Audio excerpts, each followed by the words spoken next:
반갑습니다. 여러분, 프로토 교수입니다. 스포츠 모든 경기를 매일 분석 및 조합 픽 공유 중에 있습니다.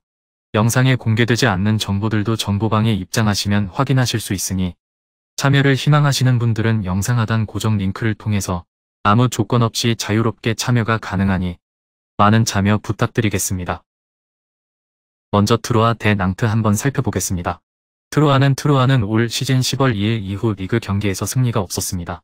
뚜렷하게 다득점 위주의 경기 운영을 하고 있어 난타전 양상으로 이어지는 경향이 높은데 최근 치러진 5경기에서는 90%의 실점을 후반에 허용하는 등 뒷심이 상당히 떨어지는 모습을 보여주고 있죠.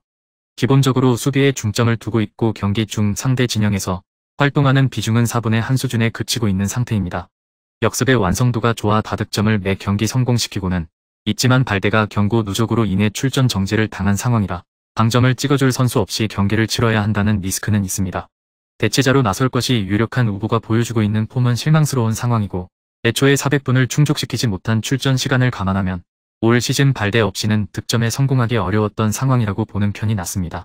앞서 언급했다시피 난타전 양상이 되는 경우가 상당히 많고 후반 실점 억제 능력이 상당히 떨어지는 편입니다. 양 풀백이 역습 시에는 적극적으로 오버래핑에 나서는 편이기 때문에 본인들이 공격적으로 나설 때는 수비 리스크를 상당히 감수해야 합니다. 올 시즌 홈에서 무실점 경기가 없었다는 것도 참고하면 좋을 것입니다. 낭트는 지난 시즌과 비교하면 공수에서 모두 다운그레이드가 된 모습입니다. 최근에는 전반까지는 잘 버티는 모습이지만 후반전에 약점을 드러내는 경우가 상당히 많죠. 최근 4경기에서 3무 1패를 기록 중인데 낭트의 득점과 실점은 모두 후반전에 나온 바 있습니다. 낭트는 올 시즌 공격력을 상당히 잃었고 지난 시즌만 해도 리그에서 55득점을 기록하면서 공격력만큼은 중상위권을 위협할 만한 수준이었으나 현재는 15경기 17골로 경기당 1골을 겨우 넘기고 있는 상태죠. 물론 시몬과 모하메드의 활약상이 아주 나쁜 모습은 아니지만 정교함보다는 기동력과 에너지 레벨을 주무기로 삼고 있어 공격에서 둔탁함이 꽤 심합니다. 특히 원정에서의 득점력은 매우 실망스러운 수준으로 올 시즌 최다 실점을 허용하고 있는 앙제를 상대로도 무득점에 묶인 바 있습니다. 기본적으로 자신의 진영에서 활동하는 비중이 높다 때문에 역습 성향의 팀을 상대로는 공간을 크게 내주지는 않는 타입입니다. 원정에서 1승도 거두지 못하고 있지만 스트라스부르와 앙제를 상대로는 멀티 실점을 내주지 않으면서 승점을 따낸 바 있었습니다. 상대도 라인을 높이지 않는 전술을 사용하고 있어 수비적으로 위협이 심한 상황은 아니며 상대 공격진의 핵심 선수가 징계로 인해 빠진다는 점 또한 낭트에게 도움이 될 수 있습니다. 트로아의 최다 득점자가 현재 징계로 인해 빠지는 상황입니다. 대체자의 실력과 분배받고 있는 출전 시간을 감안하면 트로아의 장점인 공격력이 상당히 떨어질 수 있죠. 낭트의 올 시즌 성적이 실망스럽다고는 하지만 하위권 팀을 상대로는 어느 정도 실점 억제력을 보여주는 모습을 보여주기도 했고 공격진의 시즌 성적도 아주 나쁘지는 않습니다.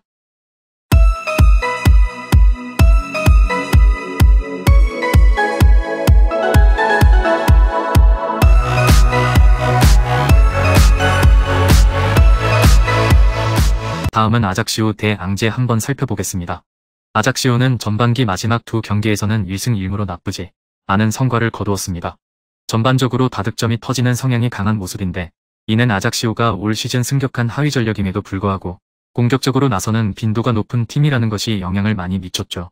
올 시즌 아작시오는 생각보다 전방에서 활동하는 빈도가 높은데 리그에서 10번째로 높은 28%의 비중으로 상대 진영에서 활동하고 있는데 앞서 언급했듯이 아작시오가 올 시즌 승격한 팀임을 감안하면 상당히 높은 수치죠.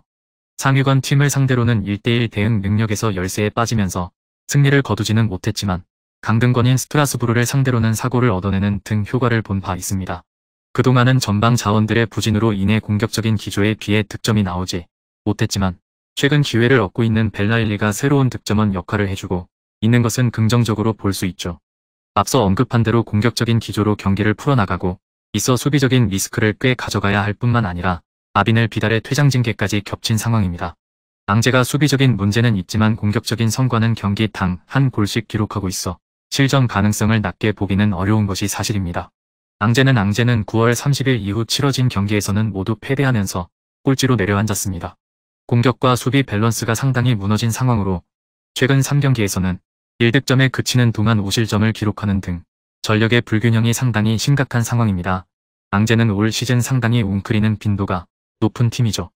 중원에서의 점유율을 잃는 경우가 많아 라인이 상당히 내려가는 경우가 잦고 이로 인해 상대 진영에서 활동하는 빈도가 25%에 불과합니다.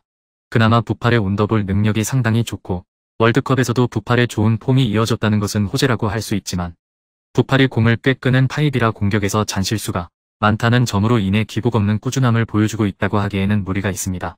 올 시즌을 앞두고 둠비아를 제외한 모든 수비라인 선수들을 교체했기 때문에 조직력에서 큰 문제를 드러내고 있는 상황입니다.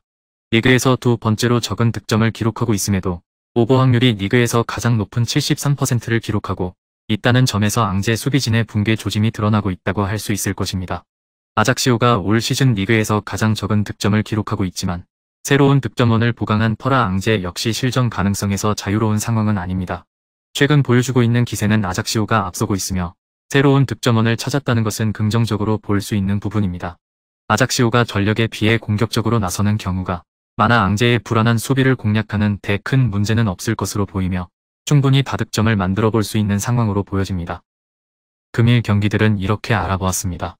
좀 더 다양하고 많은 정보를 원하시는 분들은 영상 하단 댓글에 링크 클릭 후 문의하시면 아무런 조건 없이 정보방 입장 가능하니 입장하셔서 정보 받아보시길 바라겠습니다. 그리고 영상에서 리뷰하지 않은 디테일한 정보와 조합픽은 매일 교수 정보방에서 공유하고 있으니 꼭 참여해보시길 권장드리며 이번 영상은 여기까지 하겠습니다. 시청해주셔서 감사드리며 늘 여러분들의 건승을 기원합니다. 감사합니다.